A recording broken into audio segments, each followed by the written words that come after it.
शांति। सुनते हैं आज की मीठी मुरली। मीठे बाप दादा से बाबा कह रहे हैं, मीठे बच्चे, इन आंखों से जो कुछ देखते हो उसे भूलना है। सब शरीरधारियों को भूल और शरीरी बाप को याद करने का अभ्यास करो, क्योंकि जो कुछ भी इन आंखों से देखता है वो खत्म होने वाला है। तो उसको भूलेंगे नहीं तो बाप भी याद नहीं आएगा, क्योंकि वो माया है, तिलस्म है। प्रश्न है, तुम बच्चों का मुख ज्ञान से मीठा होता है, भक्ति से नहीं, क्यों? हम जो इतना कड़वा बोलना, दुखी दुखी के बोल बोलना, हार्ड बोलना जो हम हो गए, वो भक्ति में हो गए। भक्ति में बच्चे भगवान को भी उलाहना देते हैं, लेकिन जब ये ज्ञान देते हैं बाबा तो हमारा मुख मीठा होता है, क्योंकि भक्ति में भगवान को सर्वव्यापी कह दिया तो हमें शक्ति कहाँ से मिलेगी? सर्वव्यापी कहने से बाप और वर्षे की बात खत्म हो गई, इसीलिए वहां मुख मीठा नहीं हो सकता। अभी तुम बच्चे प्यार से बाबा को याद करते हो तो वर्षा याद आ जाता है, इसीलिए ज्ञान से मुख मीठा हो जाता है। दूसरा, भक्ति में खिलौनों से खेलते आए हो, परिचय ही नहीं था तो मुख मीठा कैसे हो? कितनी मूर्तियां बनाकर टीका लगाया, मुंह में प्रसाद छुप ठूस दिया, पानी उसके ऊपर गिराया, तो उससे क्या हो? उससे हमको शक्ति कैसे आएगी? वो तो गुड़ियों वाला खेल हो गया। बच्चे दूसरे गुड़ियों से खेलते हैं और हम बड़े दूसरे गुड़ियों से खेलते थे, तो उससे मुख मीठा नहीं हो सकता। तो आज का गीत है ओम नमः शिवाय। ओम शांति, शिवाय नमः अथवा नमस्ते भी कहा जाता है। नमस्ते हमेशा बड़ों को की जाती है। मनुष्यों का बुद्धि योग पतित पावन बाप के साथ नहीं है, क्योंकि उनको जानते नहीं। पतित को पावन बनाने वाला है ही एक, उनको कहा जाता है शिवाय नमः। यह भी बुद्धि में आता है कि शिव तो है निराकार, अगर शंकर को नमः करेंगे तो शंकर देवताय नमः। शिव और शंकर अलग, शिवाय नमः वह अलग हो गया, शंकर देवताय नमः वह अलग हो गया। ब्रह्मा देवताय नमः कहते हैं, ब्रह्मा तो है यहाँ, जब तक सूक्ष्म तनवासी न बने तब तक उनको देवता कहा ना जाए। तो अब तो सूक्ष्म तनवासी बन गए, तो अब क्या हो गए? ब्रह्मा देवताय नमः। यहाँ तो है प्रजापिता, जब तक यह प्रजापिता है, मनुष्य तन में है, तब तक इनको देवता कह नहीं सकते। देवता तो सूक्ष्म तनवासियों को, या तो जो नई दुनिया में रहते हैं यानी सतयुग में, उनको कहा जाता है। इससे सिद्ध होता है कि इस समय जबकि प्रजापिता है तो देवता नहीं थे। तुमको भी इस समय ब्राह्मण कहा जाता है, परंतु तुम दैवी बुद्धि अर्थात देवता बनने के लिए पुरुषार्थ कर रहे हो। अभी ही हम देवता देवता यानी दैवी बुद्धि वाले, बुद्धि में कोई विकार न हो, रावण बुद्धि पूरी तरह से खत्म हो जाए। देवताओं की तो महिमा है सर्वगुण संपन्न, ब्रह्मा विष्णु शंकर की ये महिमा नहीं है। महिमा मनुष्य मात्र की और देवताओं की अलग अलग होती। प्रेसिडेंट प्रेसिडेंट है, उनका पार्ट अपना, प्राइम मिनिस्टर है। ड्रामा में पार्ट तो अलग अलग होगा। तो जब शिवाय नमः कहते हैं तो शिव बाबा है, ब्रह्मा देवता है नमः ब्रह्मा देवता, विष्णु देवता है अलग, शिव बाबा एक नहीं है। विष्णु शिव नहीं है, ब्रह्मा शिव नहीं है, शंकर शिव नहीं है, ये शिव इनके रचयिता है। उनको कहेंगे परम पिता परमात्मा शिव, क्योंकि शिव और उनके बच्चे क्या हो गए? शालिग्राम। वह छोटे छोटे दिखाए जाते हैं, वह बड़ा है। बाबा शिव बाबा बड़े हैं, ताकत में गुणों में सिंधु है, और हम सब छोटे छोटे। बाबा ने समझा है छोटा रूप नहीं होता, बट हम शक्ति जो है हमारी वो छोटी कम होती है उनसे। उनको कहा जाता है परम पिता परमात्मा, गॉड फादर। ये क्यों कहते हैं? हम सब आत्माएं आत्मा शालिग्राम है। शिव को बाबा कहती है तो जरूर बाप से वर्षा मिलना चाहिए, क्योंकि वह स्वर्ग का रचयिता, जरूर आदि सनातन देवी देवता धर्म की रचना परमात्मा ने की होगी, और कोई कर ना सके। उस बाप को सर्वव्यापी कहने से वर्षी का नाम निशान गुम हो जाता है। जैसे कहते हैं कि गॉड इज ओमनी प्रेजेंट, हाजिरा हुजूर है, कसम भी जो उठाते हैं वह झूठा। कहते हैं ईश्वर को हाजिर नाजिर जान, बाप को जानते नहीं। तो कोर्ट में या कहीं पे भी कसम खाते हैं ना कि मैं ईश्वर को हाजिर नाजिर जानकर की कसम खाता हूँ कि मैं जो कहूँगा सच कहूँगा, तो कसम ही झूठा खिला खाते हैं तो सच कैसे कहेंगे? तो तुम बच्चे जानते हो अभी ईश्वर हाजिर है, हमेशा ईश्वर हाजिर नाजिर नहीं रहता, अभी ईश्वर हाजिर नाजिर है, बरोबर वह सुप्रीम सोल है, उसकी महिमा सबसे न्यारी। एक तो निराकार, उसका नाम शिव है। उसका जिस्मानी नाम कभी पड़ता नहीं, क्योंकि उसका जिस्म होता ही नहीं, बाकी सबके जिस्मानी नाम पड़ते हैं। तो हमने और भगवान में ये अंतर है कि भगवान जो परम आत्मा उनका नाम है, लेकिन हम आत्माओं का नाम नहीं है। हम जो शरीर लेते हैं शरीर का नाम पड़ता है। तो बाकी सभी के नाम होते हैं जिस्म के, हम सबके नाम होते हैं जिस्म के, बॉडी के नाम पड़ते हैं। तो परमात्मा का, उनकी आत्मा का यानी परम आत्मा का नाम है शिव। जन्म बाय जन्म शरीर के नाम बदलते रहते हैं, हमारा नाम बदलता रहता है, कभी किसी जन्म में कोई नाम, कभी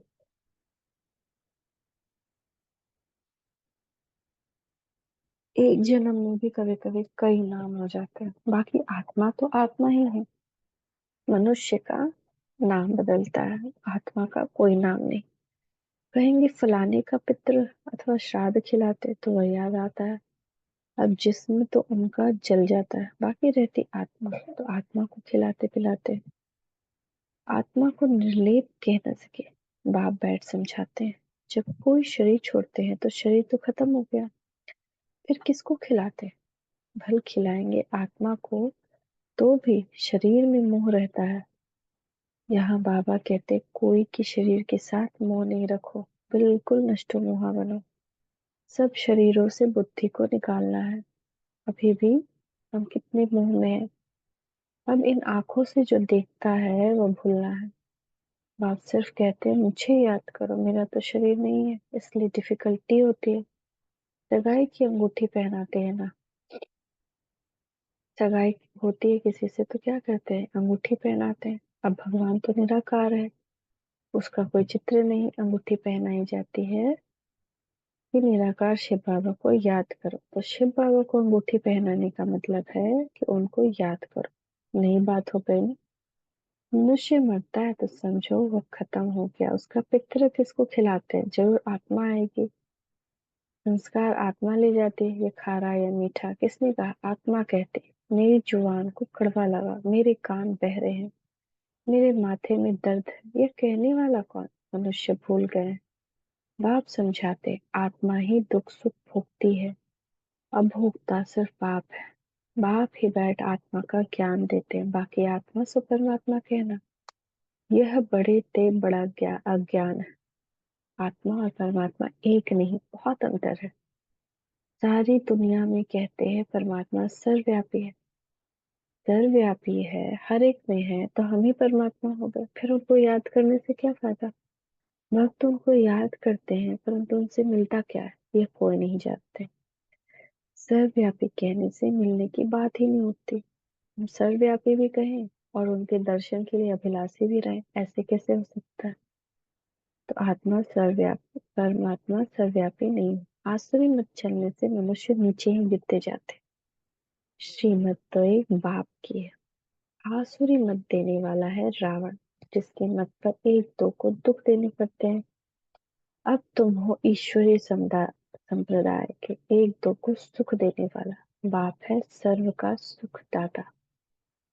मनुष्य अपने को सर्वोदया लीडर कहते हैं। कहते सर्वोदया मतलब सब पर दया करने वाला लीडर, परंतु सर्व का मालिक रचयिता तो ईश्वर को कहा जाता है। सर्व पे दया कौन कर सकता है? सिर्फ एक ईश्वर कर सकता है। सर्व माना सारी सृष्टि का सदगति दाता कोई मनुष्य को नहीं कहे तो मुख्य बात है पहले सर्वव्यापी का ज्ञान निकालना पड़े। बाप को सब याद करते हैं, भक्त चाहते हैं भगवान आकर हमको कुछ देवे।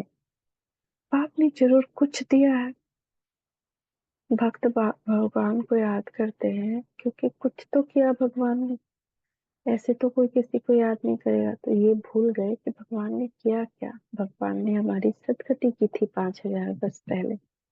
हमें रावण के चंगुल से छुड़ाया था। हमें हमें स्वर्ग की बादशाही दी थी। तो रचयिता रचेगा तो देगा भी ना, देगा भी ना। तो रचयिता है वो, रचता है तो वो फिर देगा भी तो अपनी रचना को। बाबा देते हैं स्वर्ग की बादशाही, उस बाप को भूलना नहीं है। यही है मेहनत। अब तुम बच्चे तो समझो सयाने हो। पहले तुम बहुत बेसमझ थे। बाप को सर्वव्यापी कहने से कुछ भी नहीं मिलता। पहले पहले बाप सिद्ध कर बताते हैं, वह है परम पिता। परम अक्षर लौकिक बाप को नहीं दिया जाता। परम पिता लौकिक पिता को नहीं गए। परम पिता है परे ते परे परम धाम में रहने वाला, वह है सुप्रीम। और हम सब पार्वती पार्वतन, उस पार वतन की रहने वाली आत्माएं। वही मनुष्य सृष्टि का बीज रूप है। बाप बीज है ना। स्त्री को अडॉप्ट करके रचना रचते हैं, यानी कि ब्रह्मा बाबा को अडॉप्ट करते हैं। शिव बाबा कहते हैं मैं भी इनको अडॉप्ट करता हूँ।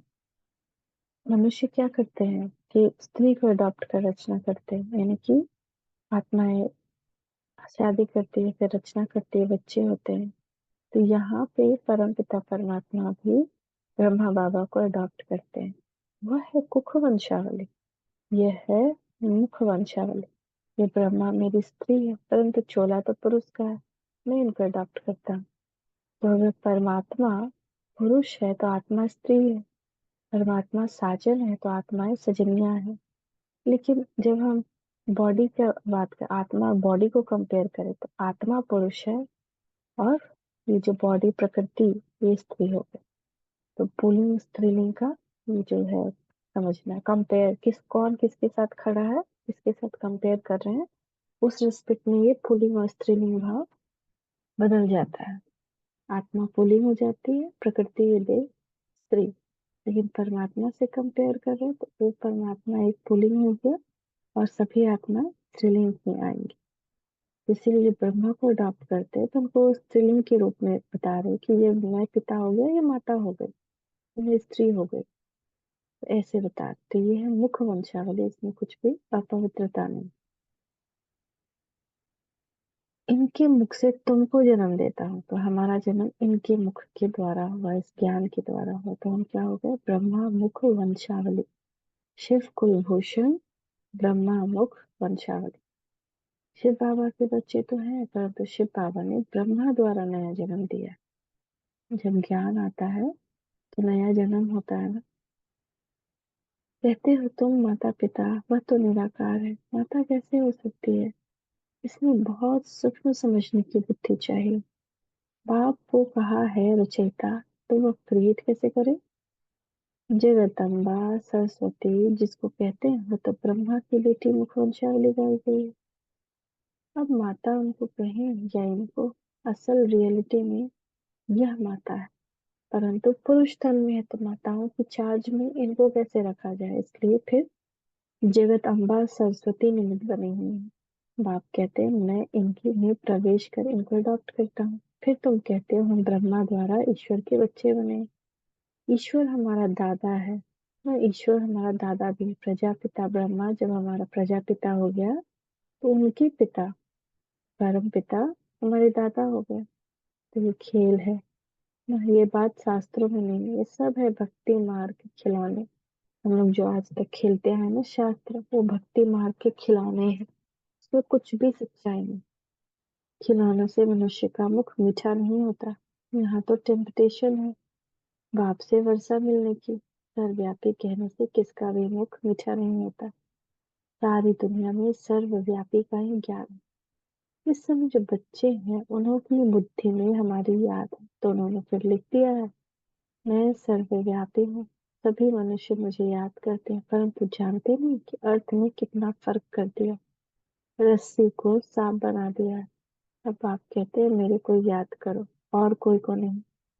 इसका मतलब यह नहीं कि मैं सर्वव्यापी हूँ। तुम जानते हो हमारा आत्मा बाबा को याद करती है, तो सर्वव्यापी अक्षर में फर्क हो गया ना। यह भी ड्रामा की भागी है। फिर भी ऐसा ही होगा। फिर होगा 5,000 साल में फिर से ऐसा ही रिपीट होगा कि हम फिर से झूठे धर्म ग्रंथ ये सब के चक्कर में पड़ेंगे, पूजा पाठ के चक्कर में पड़े। भक्ति मार्ग फिर आएगा, फिर नीचे गिरेंगे, फिर बाबा आएगा, फिर ज्ञान देगा, फिर ऊपर उठाएगा।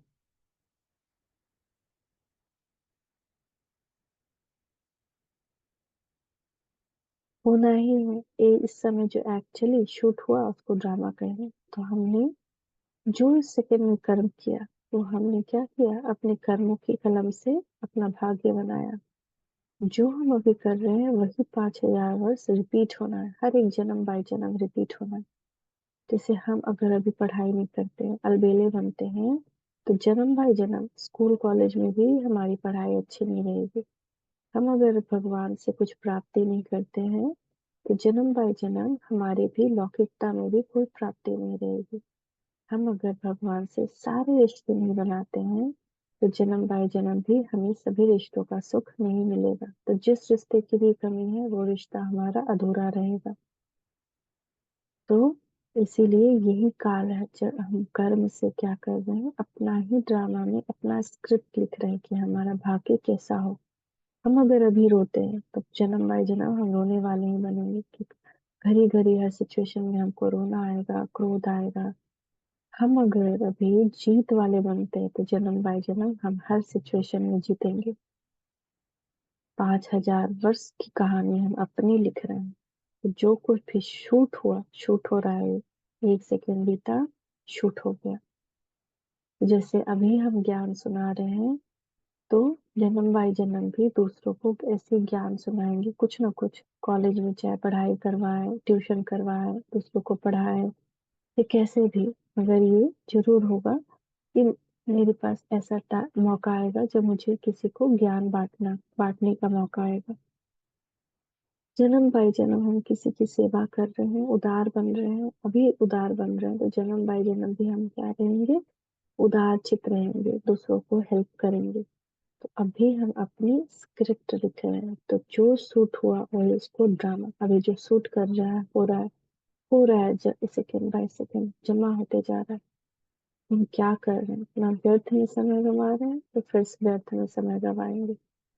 इधर उधर की बात ज्यादा कर रहे हैं, देख रहे हैं, सुन रहे हैं, फिर उधर उधर की बात ज्यादा करेंगे, ज्यादा सुनेंगे, फिर जिंदगी को अपने वेस्ट ही करेंगे जन्म बाय जन्म। तो इसीलिए बहुत केयरफुली एक एक अपना सेकंड बिताना, एक एक सेकंड। इसलिए बाबा कहते हैं श्वासों सांस मुझे याद करो, क्योंकि सांसों श्वास उसको याद कर रहे हैं, तो हम जन्म बाय जन्म अच्छे मार्ग पर रहेंगे। कभी मेरे से कोई कुसंग नहीं होगा।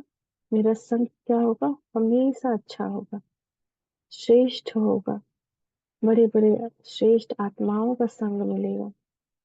तो अभी के संग के कारण अगर हम देदारियों फंसे जो अभी रावण की बुद्धि वाले हैं, तो फिर जन्म बाय जन्म भी हमको कुसंग ही मिलेगा।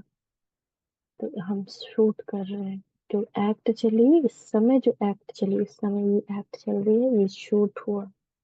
इसको क्या कहेंगे, ड्रामा।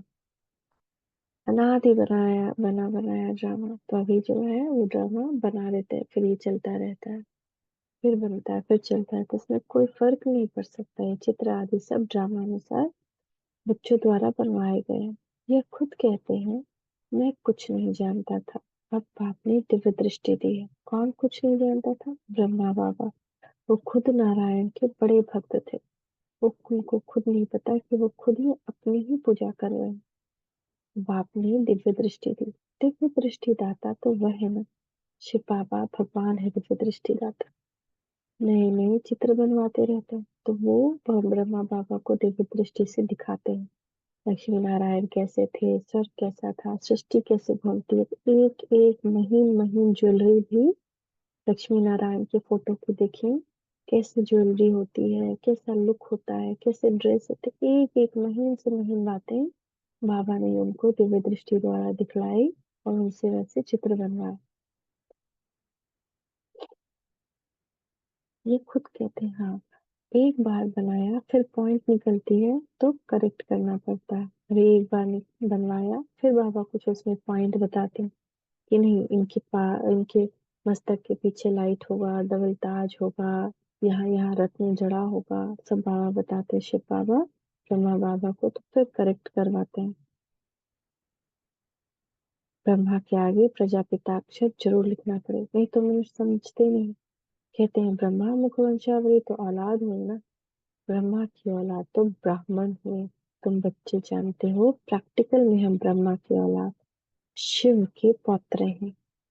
तो अभी जब हम ब्राह्मण बने हैं तो लौकिक में भी जन्म बाय जन्म हमारा उच्च कुल ही होगा, शिव के पौत्र हैं। तो शिव भी हमारे दीनानाथ, दयानाथ, भोलानाथ ही हमारे क्या है, परिवार के, जो उसको कुल देवता, तो कुल देवता भी हम उनको देवता बना दिए। तो कहते हैं दीनानाथ को ही हमारे घर में पूजा जाता है ना, शिव को ही पूजा जाता है ना। तो अभी जब हम शिव की याद में बैठते हैं तो शिव ही हमारे कुल के भगवान हो जाते हैं। पहली पहली बात है ही बाप और वर्षे की, जिससे मुख भी मीठा होता है। बाप स्वर्ग का रचयिता है तो जरूर वर्षा मिलना चाहिए, कोई नहीं लेते तो समझो हमारे दैवी धर्म के नहीं है। अगर कोई इस बात को समझ नहीं पाते तो ये समझना चाहिए कि फिर वो देवी देवता धर्म की नहीं है, क्योंकि समझेगा वही जो देवी देवता पद पाने वाले होंगे। मुख्य बात है पवित्रता। अब हर मुरली में बाबा पवित्रता बात करते हैं, तो इसको इजिली नहीं लेना, चेक करना हर बात में पवित्रता है या नहीं। व्यर्थ सुनना, व्यर्थ बोलना, व्यर्थ के इसकी बात उसकी बात दूसरे की कहानी में रहना भी बहुत बड़ी अपवित्रता है। तो कहीं पे भी रहे लेकिन पवित्रता को धारण जरूर किए रहना। पवित्र रहने बगैर रक्षा बंधन हो न सके, रक्षा भगवान कर न सके। बाप से प्रतिज्ञा करते हैं, बाप हम पवित्र, बाबा हम पवित्र जरूर बनेंगे। पवित्र बनने बगैर आपके पास कैसे आ सकेंगे? जरूर श्रीमत पर ही श्रेष्ठ बनेंगे, सत्य में तो नहीं बनेंगे। अभी ही हमें पवित्र बन करके देवता बनना है, बाबा के पास जाना है। सत्युग में नहीं होगा, अभी करना है कलयुग में, तभी हम सत्युग में जा पाएंगे। कलयुग अंत सत्युग आदि का संगम होगा, अर्थात संगम पर ही बाप आकर बच्चों को स्वर्ग का वर्षा देते हैं। भारत का नाम बहुत बाला है, भारत पूरे विश्व का गुरु था, फिर गुरु बनने वाला है, बन रहा है ना। भारत ही सचखंड और झुटखंड बनता है, और खंड गोल्डन एज में नहीं होंगे। ऐसे खंड खंड गोल्डन एज में सत्युग में नहीं होंगे। एक भूमि होगी, भारत भूमि, अखंड भूमि, कोई खंड नहीं होगा इसका। चारों तरफ सागर और बीच में एक भूमि। और सागर भी कैसा होगा, खारा नहीं होगा, उसमें नमक का एक ड्रॉप नहीं होगा, मीठा सागर, इसीलिए इसको कहते हैं क्षीर सागर। और अभी क्या है, विषय सागर, खारा सागर। दुनिया में भी विषय सागर है, यानी कि दुनिया भी, पूरी दुनिया विषय विकार में डूबी हुई है। और सागर भी खारा है, स्थूल सागर भी खारा है।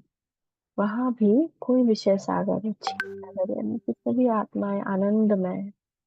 और वहां के सागर भी, स्थूल सागर भी मीठे। तो कितना सुंदर, वहां पे चंद्रमा कभी भी कटता नहीं है, बिल्कुल फुल मून रहता है। यहाँ पे चंद्रमा, अमावस्या आती है ना, 16 कला से 0 कला पे चंद्रमा जाता है, वहां पूर्णिमा यहाँ बसती है, लेकिन वहां हमेशा चांद पूर्ण रहता है, जरा भी नहीं कटता, हमेशा पूर्ण।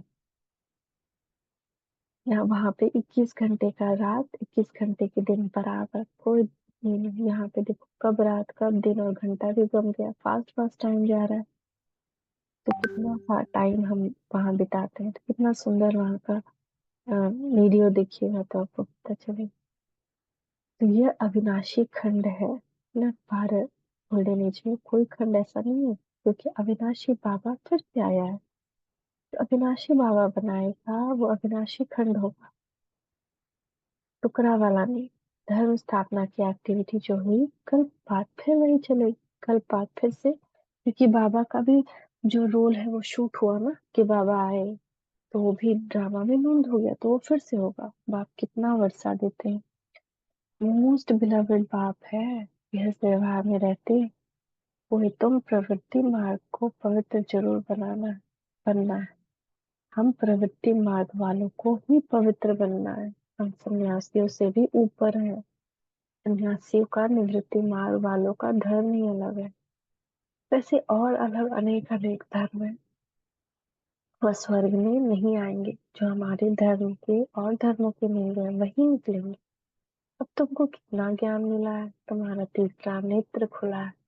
त्रिकालदर्शी तुम बन रहे हो, शिवाय तुम ब्राह्मणों के और कोई भी मनुष्य मात्र त्रिकालदर्शी नहीं होते। देवताएं भी त्रिकालदर्शी नहीं है। बाप कहते हैं तुमको तीसरा नेत्र दे सज्जा बनाता हूँ। तुम बच्चे जानते हो, अब हमारा तीसरा नेत्र खुल रहा है।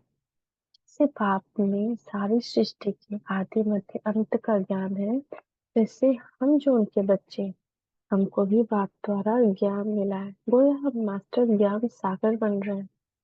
और किसको मास्टर ज्ञान सागर नहीं कहेंगे, परंतु तुमको भी ज्ञान सागर नहीं कहेंगे, तुम ज्ञान नदियां हो।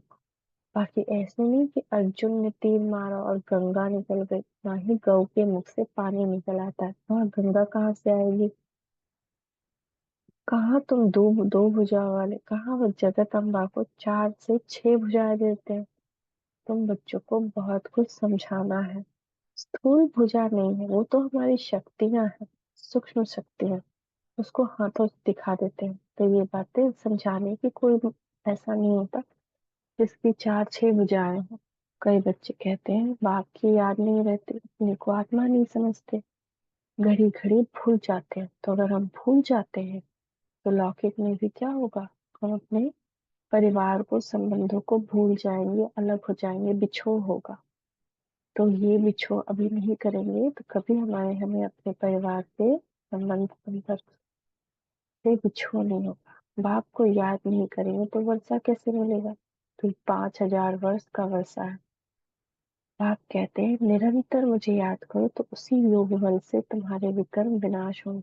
याद नहीं करेंगे तो मम्मा बाबा के तख्त नशीन कैसे बनेंगे, उनको कपूत कहा जाएगा। जो याद नहीं करते, पवित्र नहीं रहते, बाबा उनको कपूत कह। हम कपूत बनेंगे तो हमको भी क्या मिलेंगे, कपूत बच्चे ही मिलेंगे। तो ये बहुत बहुत संभाल कर लें। हम सपूत बने तो लौकिक में भी हम सपूत बनेंगे और बच्चे भी हमारी बातें मानेंगे।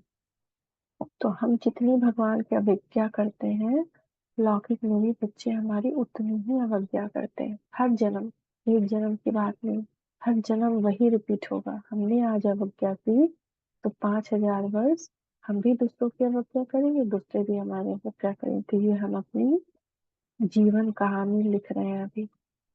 सपूत बच्चे तो बाप को निरंतर याद करने का खूब पुरुषार्थ करते रहेंगे, अंत तक करना ही है। बाप को जितना याद करेंगे उतना तुम्हारी कमाई है। अपना चार्ट रखो, चार्ट रखना है।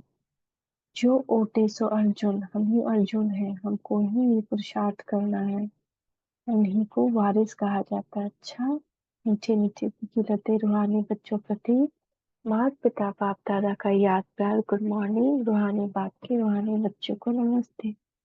रूहानी बच्चों की रूहानी माता पिता बाप दादा को याद प्यार गुड मॉर्निंग, नमस्ते बाबा, नमस्ते, शुक्रिया बाबा, शुक्रिया।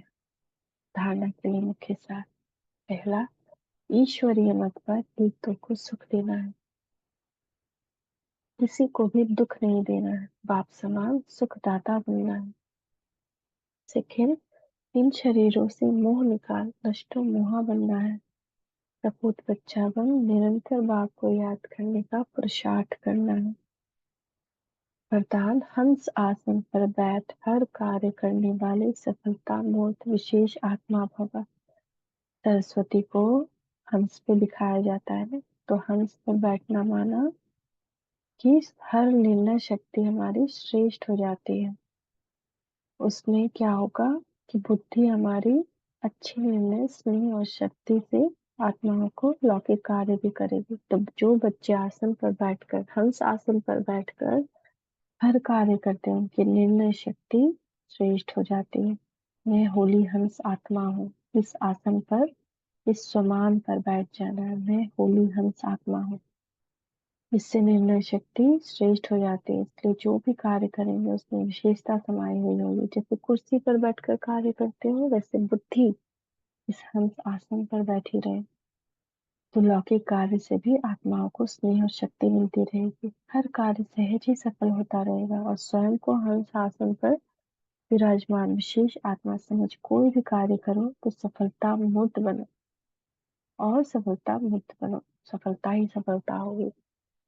स्लोगन: स्वभाव की टक्कर से बचने के लिए, कहीं पे भी हम हैं, बहुत सारे लोग हैं, तो किसी के भी स्वभाव के टक्कर से बचने के लिए अपनी बुद्धि, दृष्टि और वाणी को सरल बना दे। ना गुण देखे, ना गुण सोचे, न बुरा देखे, न बुरा सोचे, न बुरा करे। बिल्कुल सरल, निर्मल, जैसे बहती नदी। जो हुआ जाने दो, जो बोल रहा है जाने दो, जो कर रहा है अच्छा, जो हुआ अच्छा, जो होगा अच्छा। एकदम सरल बुद्धि, दृष्टि और वाणी। दृष्टि भी चंचल ना हो, कोई कुछ गलत कर रहा है, दृष्टि चंचल हो जाती, ये क्या हो गया, ये क्यों कर रहा है, ये क्या कर रहा है, पागल है क्या, ये है क्या, वो है क्या, बड़ी दृष्टि चंचल हो जाती है। दृष्टि हमको फिर वृत्ति हमारी बनाती है, वृत्ति फिर मुख से कर्म हो जाता है। तो अपनी बुद्धि को, यानी बुद्धि को भी क्या कर देना है, फ्री छोड़ देना। ऐसे नहीं कि किसी चीज को पकड़ ले, देखिए और उस पर सोच चलाने लगे कि इसने तो मुझे चाय नहीं दिया, इसने तो मुझे ये नहीं करवाया, इसने तो वो नहीं किया, इसने तो मुझसे बात नहीं की, इसने। तो बुद्धि को बिल्कुल निर्मल सरल छोड़ दो, दृष्टि को भी बिल्कुल निर्मल सरल, सब में आत्मा देखे कि ये सब बाबा के बच्चे हैं। और वाणी को भी बिल्कुल मधुर बना लो, अच्छा, अच्छा, बस अच्छा निकले वाणी से। तो क्या होगा, स्वभाव की टक्कर से हम बच जाएंगे, विकर्म से बच जाएंगे। दूसरे के विकर्म जब हम करते हैं तो दूसरे के कर्म बंधन में भी आते हैं। अगर टक्कर हुआ तो फिर टकराएंगे, तो इससे भी बचना है। ओम शांति, ओम शांति, शांति।